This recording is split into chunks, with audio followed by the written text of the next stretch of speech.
तो important questions को ध्यान में रखते हुए हम लोग जनरल एंट्री पढ़ेंगे, ठीक है। तो जनरल एंट्री में नॉर्मली हमारे 3 तरीके के अकाउंट होते हैं, ठीक है। तो पहला होता है हमारा पर्सनल अकाउंट,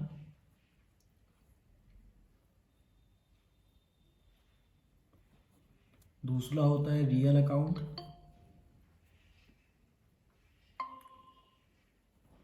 तीसरा होता है नॉमिनल अकाउंट। तो पर्सनल अकाउंट जो होता है वो हमारा ह्यूमन से लेके होता है, मतलब जितने भी हमारे ह्यूमंस होते हैं और प्लस हमारे जो आर्टिफिशियल पर्सन होते हैं वो हमारे पर्सनल अकाउंट में आते हैं। तो पर्सनल अकाउंट में जो हम लोग फॉलो करते हैं जिस रूल को, उसको हम बोलते हैं debit the receiver credit the giver. तो debit the receiver credit the giver, ये हमारा पर्सनल अकाउंट का होता है। तो कभी कभी एग्जाम में आपको 2 मार्क्स में क्वेश्चन भी पूछ लेता है कि आप बताइए पर्सनल अकाउंट में क्या चीज़ें आती हैं। तो आपको याद होना चाहिए कि पर्सनल अकाउंट में debit the receiver credit the giver होता है, ठीक है। उसके बाद आते हैं नेक्स्ट, रियल अकाउंट में तब क्या होता है। रियल अकाउंट में हमारे जितने भी एसेट्स होते हैं वो रियल अकाउंट में आते हैं। तो एसेट्स आते हैं, तो यहाँ पे हमारा रूल जो चलता है, डेबिट व्हाट्स कम इन। हम वो सब चीज़ें जो डेबिट जो हमारे पास आता है उसको डेबिट्स व्हाट्स कम इन, और क्रेडिट व्हाट्स गोज आउट, जो भी चीज़ें बाहर जा रही हैं उसको हम क्रेडिट करते हैं, क्योंकि यहाँ पे हमारा जो फोकस होता है वो एसेट्स को लेके होता है। उसके बाद आता है हमारा नॉमिनल अकाउंट। नॉमिनल अकाउंट में जो हमारा फोकस होता है वो होता है एक्सपेंसेस और इनकम को लेके। तो यहाँ का जो रूल होता है, एक्सपेंसेस को हम डेबिट करते हैं और इनकम को हम क्रेडिट करते हैं। तो हमारा क्विक रिवीजन का क्लास चल रहा है, तो इसलिए हम लोग ने एकदम स्टार्टिंग से एकदम स्टार्ट किया हुआ है, ठीक है। कि यहाँ पे personal account, real account, nominal account हो गया। पर्सनल में debit the receiver credit the giver, real में आपका आ गया debit what's come in credit what's go out, और नॉमिनल में आ गया एक्सपेंसेस आर डेबिटेड और इनकम आर क्रेडिटेड। तो ये नॉर्मल चीज़ें हम लोग ऐसे क्वेश्चंस लगाते हैं, ठीक है। तो हम मान लेते हैं कि आपको ये तीनों चीज़ें आती हैं। तो अगर तीनों चीज़ें आती हैं तो उस कंडीशन पे क्या क्या एंट्रीज होती हैं जो हमें एग्ज़ाम में फेस करने पड़ते हैं, अब हम उसके बारे में बात करेंगे, ठीक है। तो कौन कौन से क्वेश्चंस एग्ज़ाम में कैसे आते हैं। तो सबसे कॉमन क्वेश्चन जो एग्ज़ाम में आता है वो आता है sold goods to Raj at cash, ठीक है। तो अब यहाँ बच्चा कंफ्यूज हो जाता है क्योंकि उसको पता होता है कि नाम लिखा हुआ है तो हमको उधार बेचे हैं तभी नाम लिखा हुआ है। तो ऐसा नहीं है। अगर आपने कोई भी सामान उधार बेचा हुआ है तो उस समय तो नाम लिखते ही हैं, लेकिन आपको इसमें आप गलत कर दो इसलिए यहाँ पे कैश वर्ड यूज़ कर दिया है। तो यहाँ पे प्रायोरिटी जो हम करेंगे वो कैश को प्रायोरिटी देंगे, ठीक है। तो मतलब यहाँ पे जो हमें गुड्स बेचा है वो हमने कैश में बेचा है। तो हमारी जो एंट्री यहाँ पे होगी, यहाँ पे सामान बेच रहे हैं, पैसा आ रहा है, तो ये हमारा रियल वाला अकाउंट यहाँ पे काम करेगा। तो हम लोग यहाँ पे जो एंट्री करेंगे वो होगा cash account debit to sales, ठीक है। और यहाँ पे अमाउंट हो गया रुपीज़, मान लेते हैं 10,000 है, तो हमने 10,000 रुपीज़ यहाँ पे नोट कर दिया। तो ये सब एंट्रीज एग्जाम में आती है, ठीक है। नॉर्मल जो आप अपने बुक में क्वेश्चंस लगा रहे हैं वो सब तो आप प्रैक्टिस के लिए लगाते हैं। तो ये सब ऐसे क्वेश्चंस जिसमें थोड़ा सा डिफिकल्टी हो वैसे क्वेश्चंस एग्जाम में पूछे जाते हैं। तो आपको ये ध्यान देना है कि अगर वहाँ पे नाम भी लिखा हुआ है और कैश भी लिखा हुआ है तो उस कंडीशन पे आप क्या करोगे, कैश को चूज़ करोगे। तो यहाँ पे नाम नहीं लिखा जाएगा। यही अगर यहाँ पे कैश ना होता, केवल लिखा होता sold goods to Raj for ₹10,000, तो हम लोग यहाँ पे क्या करते हैं, Raj account debit to sales कर देते हैं, क्योंकि उधार जब सामान बेचते हैं तो कैश के जगह पे हम लोग राज लिख देते हैं। अब आते हैं सेकंड क्वेश्चन, जो कि एग्ज़ाम में आने की उम्मीद होती है। उसको करते हैं cash withdraw for personal use. Cash withdraw for personal use. तो cash withdraw for personal use simple सी एंट्री होती है। अगर कैश विड्रॉ कर रहे हैं तो drawing account debit to cash. यहाँ पे ड्रॉइंग अकाउंट डेबिट क्यों कर रहे हैं? क्योंकि ये हमारा नॉमिनल अकाउंट से रिलेट करेगा। तो नॉमिनल अकाउंट रिलेट कर रहे हैं, इसलिए एक्सपेंसेस को हम डेबिट कर रहे हैं। कैश विड्रॉ कर रहे हैं तो हमारे बिजनेस के लिए वो एक्सपेंस हो गया। तो उस कंडीशन पे हमने एक्सपेंसेस को डेबिट कर दिया, मतलब ड्रॉइंग अकाउंट। ड्रॉइंग का मतलब होता है जो पैसा विड्रॉ किया जा रहा है। जब कोई भी पर्सनल यूज़ के लिए पैसा विड्रॉ करता है तो उसको हम ड्रॉइंग लिखते हैं। तो अब सवाल उठता है, सर और क्या क्या चीज़ें ड्राइंग में आ सकती हैं? तो पहला बेटा पर्सनल यूज़ तो वर्ड यूज़ करेगा ही। उसके बाद कभी कभी इनकम टैक्स यूज़ कर लेता है, ठीक है। इनकम टैक्स, तो इनकम टैक्स जो होता है वो हमारे इनकम पे लगता है, ठीक है। तो ये भी हमारा जो इनकम टैक्स होता है वो एक तरीके से हमारा ड्राइंग होता है। और क्या आ सकता है?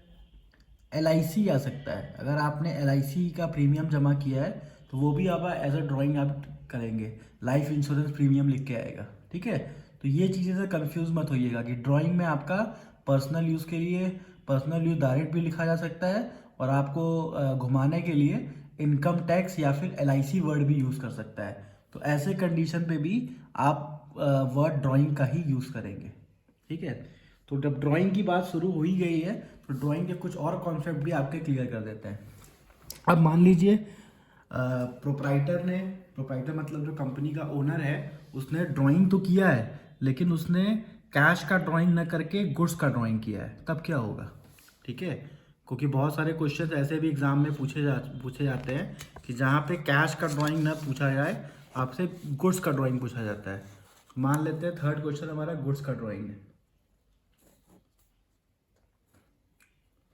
Goods withdraw for personal use ₹7,000। तो भाई अब प्रोप्राइटर है, बिजनेस कर रहा है, तो हो सकता है कुछ ऐसा बिजनेस करता हो जो कोई उसको गुड्स उसको लगे कि हमको पर्सनल यूज़ के लिए निकालना है, उसने निकाल लिया। तो उस कंडीशन पे क्या एंट्री होती है? तो यहाँ पे आप एंट्री करेंगे, ड्राइंग तो आपका रहेगा ही, तो ड्राइंग अकाउंट आपका डेबिट रहेगा ही। उसके साथ साथ आप जो नीचे लिखेंगे वो लिखेंगे परचेज अकाउंट, ठीक है। तो परचेज अकाउंट क्यों लिखेंगे? क्योंकि यहाँ पे आपको ये समझना पड़ेगा कि जब प्रोप्राइटर अगर अपने पर्सनल यूज़ के लिए गुड्स विड्रॉ कर रहा है तो अब वो गुड्स तो दाम का दाम लेके जाएगा। ऐसा तो है नहीं कि गुड्स में प्रॉफिट लेगा अपने आप से, ठीक है। तो गुड्स जो भी लेके जाएगा वो दाम का दाम लेके जाएगा। तो अब हम परचेज से डायरेक्ट वो चीज़ माइनस हो जाए, इसलिए यहाँ पे परचेज अकाउंट को हम लोग क्रेडिट करते हैं, ठीक है। तो ये चीज़ आप थोड़ा ध्यान रखिएगा कि जब भी ऐसा कोई कंडीशन आता है तो हमेशा परचेज अकाउंट डेबिट होता है, लेकिन अभी के कंडीशन में क्या होगा, परचेज अकाउंट को हम क्रेडिट कर देंगे। क्यों? क्योंकि गुड्स विड्रॉ हो रहा है पर्सनल यूज़ के लिए। तो ड्राइंग के ये दो केसेस आप याद रखेंगे कि आपके पास जब भी ड्राइंग का क्वेश्चन आएगा तो ये दो तरीके से आ सकता है, एक इनकम टैक्स LIC को लेके और दूसरा पर्सनल यूज़ को लेके, ठीक है। तो इसमें आपको drawing account debit to purchase लिखना होगा। तो ये सब इंपॉर्टेंट क्वेश्चंस हैं, मतलब स्टार्टिंग से शुरू कर रहे हैं इसलिए थोड़ा सा आपको हो सकता है इजी भी लग रहा हो, ठीक है। तो अब धीरे धीरे करके हम लोग टफ की तरफ आएंगे। तो आप जब भी जैसे एग्ज़ाम के लिए जा रहे हैं तो आप ये चीज़ें पहले इतना पढ़ लें, कम से कम जितना चीज़ आपको भी हम लिखवा रहे हैं इतना चीज़ पढ़ के तब एग्ज़ाम में जाएंगे तो आप जनरल एंट्री के क्वेश्चन आपके गलत नहीं होंगे, ठीक है। अब आते हैं next,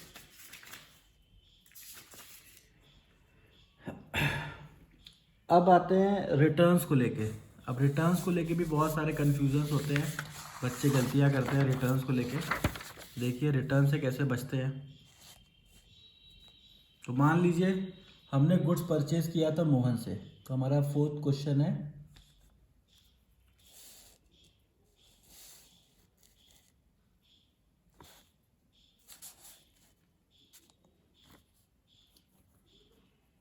purchase goods from Mohan ₹10,000 at 10% TD। अब टीडी का मतलब यहाँ पे क्या होगा, ट्रेड डिस्काउंट। तो हमने गुड्स मोहन से खरीदा था 10% ट्रेड डिस्काउंट पे। तो आपको पता है ट्रेड डिस्काउंट जो होता है वो हमको माइनस करना होता है, ठीक है। तो हमने यहाँ पे अब इसकी जब एंट्री करेंगे तो हम परचेज अकाउंट को डेबिट करेंगे और उधार में बेच रहे हैं तो टू मोहन लिखेंगे, ठीक है। 10,000 का हमने गुड्स बेचा तो 10,000 में 10% घटाएंगे तो 1,000 घट जाएगा, 9,000 रुपीज़ आ जाएगा। तो हम यहाँ पे 9,000 रुपीज़ हमने यहाँ पे लिख दिया, ठीक है। तो यहाँ तक तो कॉन्सेप्ट क्लियर है। अब दिक्कत कहाँ पे होती है, दिक्कत ये होती है जब हम यहाँ पे नीचे लिखते हैं, दूसरा क्वेश्चन जब आता है हमारा, goods return to Mohan at the list price of 1,000। अब बच्चे क्या करते हैं, लिस्ट प्राइस देखते हैं तो उनको 1,000 रुपीज़ का एंट्री कर देते हैं। जैसे यहाँ पे जब हम लोग रिटर्न की एंट्री करते हैं तो इस एंट्री को फ्लिप कर देते हैं। तो जब एंट्री को आप फ्लिप करेंगे तो यहाँ पे एंट्री आपकी बनेगी Mohan account debit to purchase, ये फ्लिप हुई और आपने यहाँ पे वर्ड ऐड कर दिया रिटर्न। तो यहाँ पे 1,000 और 1,000 आप लिख के चले आते हैं। तो ये एंट्री जो होती है ये आपकी गलत हो जाती है। क्यों गलत हो जाती है, सर आपने तो ऊपर 1,000 लिखा था तो हमने भी 1,000 लिख दिया। तो बेटा आपको ये ध्यान देना होता है कि यहाँ पे लिस्ट प्राइस लिखा हुआ है और इस गुड्स पे पहले से ही ट्रेड डिस्काउंट लगा हुआ है। तो जब आप सामान वापस करोगे तो लिस्ट प्राइस का मतलब ट्रेड डिस्काउंट आपने माइनस नहीं किया है, तो इस कंडीशन पे आपको ट्रेड डिस्काउंट माइनस करना पड़ेगा, ठीक है। तो आप यहाँ पे 1,000 में ट्रेड डिस्काउंट माइनस करोगे तो आंसर आएगा 900 और यहाँ पे 900, ठीक है। तो इस चीज़ को आपको ध्यान देना है कि आपको 1,000 नहीं लिखना है, 900 और 900 लिखना है। जब भी लिस्ट प्राइस वर्ड यूज़ करे, ये याद कर लीजिए, जब भी लिस्ट प्राइस वर्ड यूज़ करे इसका मतलब उस पर ट्रेड डिस्काउंट घटाना है। अब ऊपर के क्वेश्चन में आप सर्च करिए कि कितना ट्रेड डिस्काउंट हमने खरीदते समय या फिर बेचते समय लगाया था। तो जितना ट्रेड डिस्काउंट आप लगाए रहेंगे उतना ट्रेड डिस्काउंट अपने मन से माइनस कर लेंगे, ठीक है। तो इसके लिए क्वेश्चन आपको बोलेगा नहीं माइनस करने के लिए, क्वेश्चन आपको चेक करेगा कि आप इतने समझदार हैं कि नहीं, आप माइनस कर पाते हैं कि नहीं माइनस कर पाते। तो चलिए मान लीजिए आपने ये भी पड़ाव पार कर लिया। अब तीसरा जो कंडीशन आता है वो क्या आता है, 6 ले लेते हैं। यहाँ पे होता है पेड टू मोहन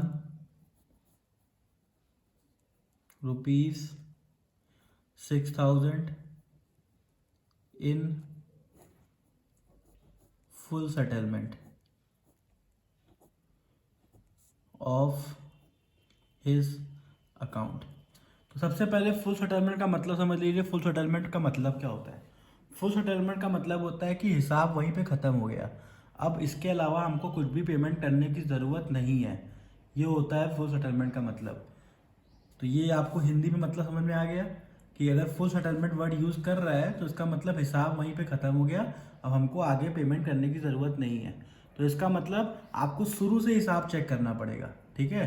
तो जब भी फुल सेटलमेंट आए तो आप ये बात याद कर लीजिए कि आपको शुरू से मोहन का हिसाब चेक करने की ज़रूरत है। अगर मोहन वर्ड यूज़ कर रहा है तो मोहन को आज तक शुरू से जितना भी आपने सामान बेचा है, जितना सामान उसका वापस आया है, सब कुछ आपको हिसाब करना पड़ेगा, ठीक है। तो आप रफ में या फिर नीचे वर्किंग नोट्स दिखा के हिसाब कर सकते हैं। तो कैसे हिसाब होगा देखिए, 9,000 रुपीज़ का हमने गुड्स परचेज किया था, ठीक है, और उसका जो वापसी आया है वो 900 रुपीज़ का वापसी आया है। तो हमने इसमें से माइनस कर दिया तो हमारा आ गया 8,100। तो मिस्टर मोहन को हमको पे करना था 8,100। तो देखिए है बहुत इजी, लेकिन गलती क्या होती है, हम फुल सेटलमेंट वर्ड का मतलब नहीं समझते। तो आपको फुल सेटलमेंट वर्ड का मतलब समझना है कि फुल सेटलमेंट वर्ड जब भी लिख के आएगा आपको शुरू से, जब से मोहन के संग डीलिंग चल रही है, आपको पूरी मोहन के संग पूरा हिसाब बनाना पड़ेगा, ठीक है। इसीलिए बार बार क्वेश्चन में फुल सेटलमेंट वर्ड यूज़ करता है। और हर एक एग्जामिनर जब भी पेपर बनाएगा जब भी कोई टीचर पेपर बनाएगा तो वो हमेशा कोशिश करता है कि फुल सेटलमेंट का क्वेश्चन ज़रूर दे, और यहीं पे आप गलती कर देते हैं। और गलतियां बच्चे क्या करते हैं, यहाँ पे 1000 माइनस करते हैं ऊपर, और फिर 9000 में से 1000 माइनस करेंगे, 8000 आएगा, फिर 8000 के हिसाब से क्वेश्चन लगा लेंगे। तो पहले तो गलती आप यहाँ पे सही करिए कि जो भी लिस्ट प्राइस आता है पहले लिस्ट प्राइस में से माइनस करिए, ठीक है। लिस्ट प्राइस में से 10% पहले माइनस करेंगे, तब उसके बाद जो सामान आएगा, मतलब 900 रुपये का रिटर्न हुआ है, 1000 का रिटर्न नहीं हुआ है। तो पहले आपको ये कॉन्सेप्ट क्लियर करना पड़ेगा कि हाँ हमारा जो रिटर्न हो रहा है वो 900 का रिटर्न हो रहा है। फिर 900 का रिटर्न आप इसमें से माइनस करेंगे तो आपका आएगा 8100 रुपीज़। तो 8100 रुपीज़ जो आ रहा है, अब इसका आप हिसाब करोगे, ठीक है। तो कैसे हिसाब होगा, अब मोहन जी हैं, उससे हमने गुड्स परचेज किया तो उनको पैसा देना है, ठीक है। तो यहाँ पे एंट्री होगी Mohan account debit to cash, हम उनको कैश दे रहे हैं। अब यहाँ पे मोहन जी हमको डिस्काउंट दे रहे हैं, ठीक है, तो हमारा फ़ायदा हो रहा है। तो फ़ायदा होता है तो क्रेडिट में दिखाते हैं। तो यहाँ पे डिस्काउंट अलाउड लिखेंगे, सॉरी डिस्काउंट रिसीव्ड, क्योंकि यहाँ पे हमको डिस्काउंट मिल रहा है, ठीक है। तो डिस्काउंट रिसीव मिलेगा तो डिस्काउंट रिसीव नीचे होता है। तो यहाँ पे कितने का डिस्काउंट मिल रहा है, 2100 का डिस्काउंट मिल रहा है। तो यहाँ पे 2100 यहाँ दिखाएंगे, प्लस जो आप कैश पेमेंट कर रहे हैं कैश के सामने दिखाएंगे 6000, और यहाँ पे टोटल दिखाएंगे 8100। तो 8100 का हिसाब पूरा क्लियर हो गया, ठीक है। तो इस चीज़ को ध्यान से समझिएगा कि जो भी यहाँ पे डिस्काउंट रिसीव का सिचुएशन है, यहाँ पे डिस्काउंट आपको मिल रहा है। अब बच्चे क्या दिमाग लगाते हैं, सर डिस्काउंट रिसीव है तो व्हाट कमिंग इज डेबिट, नहीं, डिस्काउंट रिसीव है तो ये आपका इनकम हो रहा है, उसको आपको क्रेडिट में दिखाना है। तो ये छोटी छोटी चीज़ें हैं जो हमें गलती करा देती हैं, और जर्नल एंट्री में हम फिर गड़बड़ कर देते हैं, ठीक है। उसके बाद आते हैं नेक्स्ट टॉपिक की तरफ, इजी सा टॉपिक है। अब ट्रेड डिस्काउंट स्टार्ट हुआ ही है तो उसके संग कैश डिस्काउंट भी समझ लीजिए कि ट्रेड डिस्काउंट के साथ कैश डिस्काउंट में क्या होता है। तो देखिए पहले हम लोग डिस्काउंट समझते हैं। तो जब भी हम लोग डिस्काउंट के बारे में पढ़ते हैं तो डिस्काउंट में दो चीज़ें आती हैं, एक आता है ट्रेड डिस्काउंट और एक आता है कैश डिस्काउंट।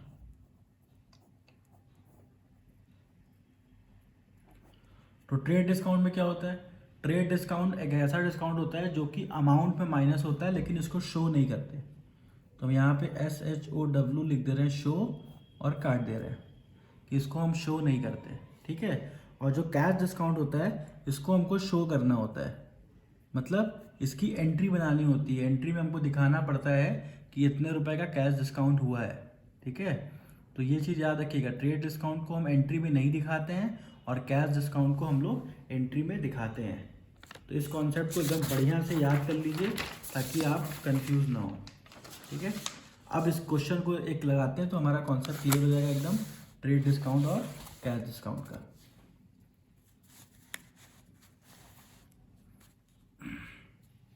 देखिए हाँ, तो यहाँ पे अब मान लीजिए goods purchase from Raj ₹10,000 at 10% trade discount. तो ट्रेड डिस्काउंट वर्ड यूज़ कर रहा है तो मतलब हमने अभी क्या पढ़ा कि ट्रेड डिस्काउंट एंट्री में नहीं दिखाते लेकिन माइनस करते हैं।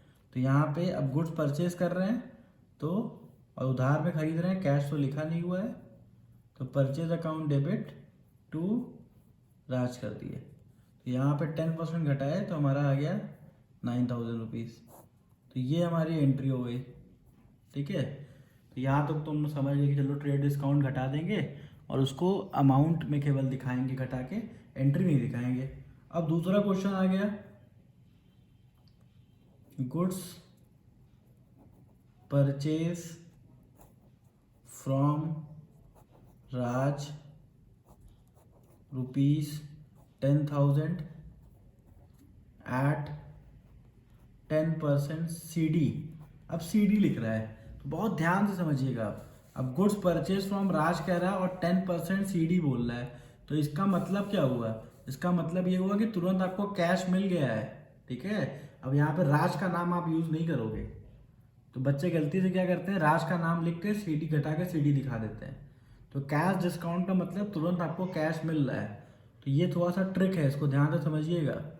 यहाँ पे आपको क्या करना पड़ेगा, परचेज अकाउंट डेबिट टू, आपने कैश दिया और आपको जो पैसा डिस्काउंट मिला वो आप दिखाओगे डिस्काउंट रिसीव में, ठीक है। तो यहाँ पे अब यहाँ पे राज का नाम नहीं लिखाएगा, क्यों? क्योंकि पैसा जो है वो पूरा पैसा आपको आपने तुरंत दे दिया ना। यहाँ उधार तो हो ही नहीं रहा है, आपने गुड्स परचेज किया तुरंत पैसा दे दिया। तो जब उधार हो ही नहीं रहा है तो उस कंडीशन में क्यों नाम लिखेंगे राज का, ठीक है। तो यहाँ पे राज का हुआ, राज परचेज किए और जो सामान था उसका 10% डिस्काउंट, मतलब यहाँ पे 1000 रुपीज़ डिस्काउंट हो गया और यहाँ पे हमने 9000 रुपीज़ लिख दिया। तो इस तरीके से कॉन्सेप्ट आपको समझना है कि वहाँ पे अगर कैश डिस्काउंट वर्ड यूज़ कर रहा है तो कैश डिस्काउंट का मतलब क्या हो गया कि वहाँ पे हमको अब उस बंदे का नाम लिखने की ज़रूरत नहीं है, वहाँ पे हमने पूरा हिसाब उनका क्लियर कर दिया है। तो यही डिफरेंस होता है ट्रेड डिस्काउंट और कैश डिस्काउंट में, ठीक है। तो अब एक चीज़ और समझिए यहाँ पे कि जब भी ट्रेड डिस्काउंट और कैश डिस्काउंट के क्वेश्चंस आते हैं तो कभी कभी क्वेश्चंस को मिक्स कर देता है, ठीक है। तो मिक्स कर देता है तो वैसे क्वेश्चन कैसे लगते हैं, तो देखते हैं उसको अब। Goods purchase for ₹20,000 at 10% TD and 10% CD। तो यहाँ पे कोई नाम नहीं लिखा है लेकिन TD और CD दोनों लगा रहा है। तो ऐसे कंडीशन में हम क्या करते हैं, पहले हम एक उसको रफ में बनाते हैं। 20,000 का सामान था तो पहले इसमें हम लोग क्या करेंगे, ट्रेड डिस्काउंट घटाएंगे। तो ट्रेड डिस्काउंट 10% घटाएंगे तो 2000 रुपीज़ माइनस हो जाएगा, तो आपका 18,000 रुपीज़ यहाँ पे आ जाएगा। तो अब 18,000 रुपीज़ में फिर 10% घटाएंगे, तो ये आपका ट्रेड डिस्काउंट है। पहले ट्रेड डिस्काउंट घटता है, ये याद रखिए कि जब भी कभी क्वेश्चन में ट्रेड डिस्काउंट बाद में भी दिया रहा है लेकिन आप पहले ट्रेड डिस्काउंट को माइनस करेंगे, ठीक है। कभी कभी क्या करते हैं 10% CD और 10% TD लिख देते हैं, तो अब बच्चा कंफ्यूज हो जाता है कि पहले क्या करना है। तो आपको समझना है कि ट्रेड डिस्काउंट नहीं दिखाया जाता, इसलिए पहले हम उसको माइनस करते हैं, ठीक है। ट्रेड डिस्काउंट देखिए नाम का डिस्काउंट होता है। आप किसी के पास जाते हैं सामान खरीदने के लिए और उस समय आपने वो आपको अट्रैक्ट करने के लिए बोल दिया चलो ठीक है आपको हम 1,000 रुपये कम कर देंगे, तो ये होता है ट्रेड डिस्काउंट। लेकिन कैश डिस्काउंट क्या होता है, आप तुरंत कैश दे रहे हो, ठीक है, तो उस पर जो आपको डिस्काउंट देता है, आप उधार नहीं ले रहे हो, उसको हम कैश डिस्काउंट कहते हैं। तो ट्रेड डिस्काउंट ऐसे ही होता है, इसीलिए ऐसे ही डिस्काउंट होने के कारण उस पर हम उसकी एंट्री नहीं करते हैं, उसको हम माइनस करके तब लिखते हैं, ठीक है। तो ट्रेड डिस्काउंट में वो केवल अट्रैक्ट करने के लिए होता है। आप देखते होगे जैसे कुछ शोरूम के बाहर लिखा रहता है 20% ऑफ, 10% ऑफ, तो ये सब ट्रेड डिस्काउंट होते हैं, ठीक है। उसमें कंपनी का कोई नुकसान नहीं होता, वो कंपनी अपना प्राइस बढ़ा के लिखती है, ठीक है। तो इसीलिए ट्रेड डिस्काउंट को जनरल एंट्री में हम लोग नहीं दिखाते हैं। तो अब देखिए हमने ट्रेड डिस्काउंट माइनस कर दिया। अब यहाँ पे 10% के हिसाब से फिर हमने इसका 10% निकाला, इसका इस अमाउंट का जो पैसा बच रहा है, तो इसका हमने निकाला, तो हमारा आंसर आ गया 16,200 रुपीज़, ठीक है। तो अब हम लोग 16,000, अब देखिए एंट्री कैसे करेंगे, यहाँ पे हमने CD लिख दिया। तो इस तरीके से आप वर्किंग नोट्स एग्जाम में बनाएंगे तो आपको मार्क्स अच्छे मिलेंगे, ठीक है। तो कोशिश करिए कि आप वर्किंग नोट ज़रूर बनाइए। तो अब यहाँ पे एंट्री कर रहे हैं, तो हमने गुड्स परचेज किया है, purchase account debit to cash to discount receive. तो देखिए अब कैश कितना पे कर रहे हैं 18,000, तो हमने कैश के साथ 16,200, ये हमारा कैश का अमाउंट है, तो हम कैश के सामने लिखेंगे 16,200 रुपीज़, ठीक है। और जो हमारा डिस्काउंट है, डिस्काउंट के सामने हम लिखेंगे 1,800 रुपीज़, और इन दोनों को जोड़ के फिर हम यहाँ पे लिखेंगे 18,000 रुपीज़, ठीक है। तो आपने यहाँ पे ये देख लिया कि जो ट्रेड डिस्काउंट है वो हम लोग यहाँ पे पहले ही माइनस कर देते हैं, ठीक है। तो तो ऐसे क्वेश्चंस को बहुत ध्यान से आपको करना होगा, क्योंकि इसी में बच्चे गलती करते हैं और छोटे छोटे चीज़ों पे नंबर कट जाता है और पूरा पूरा आपका मार्क्स कट हो जाता है।